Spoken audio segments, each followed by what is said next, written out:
Des soirées comme ça remotive beaucoup, ça remet les idées en place, on se dit que c'est pas facile pour tout le monde. Donc on se sent moins dans notre on se sent moins seul.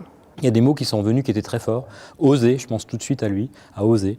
Ce mot-là, c'est vraiment, faut pas avoir peur de pousser ses limites, d'oser les choses. Et puis envie aussi, c'est vraiment des personnes qui ont beaucoup d'envie, qui ont envie d'y aller, qui ont envie de mettre de côté les difficultés et puis de réussir dans leur projet professionnel. Favoriser les rencontres, partager son expérience, multiplier les contacts, ce sont les objectifs du club adhérent de l'ASCAP, une association de réinsertion de cadres en recherche d'emploi. Et ce soir-là, à l'Institut de gestion de Rennes, le pari est gagné.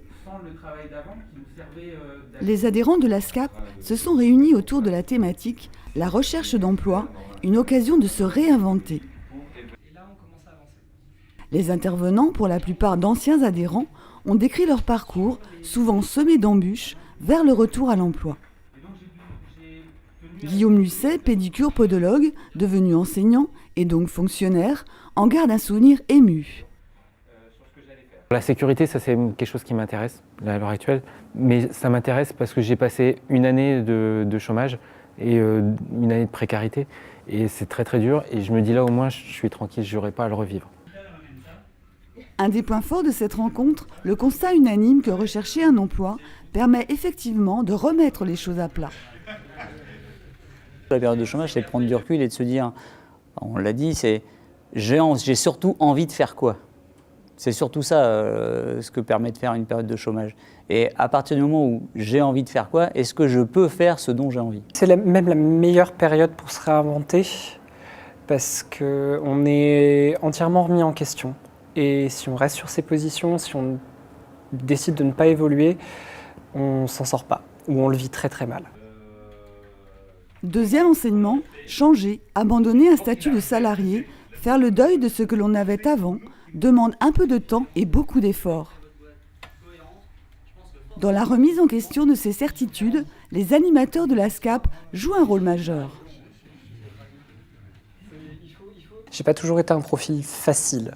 J'ai été extrêmement réticent à beaucoup de choses, à beaucoup de méthodologies, à beaucoup de manières de travailler, d'outils qui étaient proposés.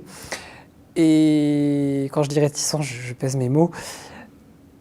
Et c'est des gens qui ont été extrêmement patients, extrêmement bienveillants, extrêmement pédagogues. Et à partir du moment où j'ai effectivement commencé à amorcer ce changement, je me suis rendu compte que c'est des gens qui avaient raison et qui étaient là effectivement pour aider les gens et qui étaient vraiment en phase avec le marché de l'emploi et la recherche d'emploi aujourd'hui. Les associations sont importantes parce que d'abord c'est une association, c'est-à-dire des gens qui décident de faire quelque chose ensemble, ça commence par ça. Il y a en général énormément de partage d'expérience et pour revenir sur ce que je disais tout à l'heure, c'est le moyen de rebondir et de se dire « ok, j'étais comme ça, c'était bien avant, oui, mais c'est plus comme ça ». Donc il faut que ce soit différemment et voilà comment est-ce qu'on peut le reconstruire ensemble. C'est l'humain qui sauve tout à l'ASCAP. C'est ça qui aide. Et on a besoin d'humains quand on cherche du travail. Dans un marché de l'emploi difficile, l'ASCAP offre à ses adhérents une vraie méthodologie de recherche d'emploi et une écoute qui va bien au-delà de la vie professionnelle.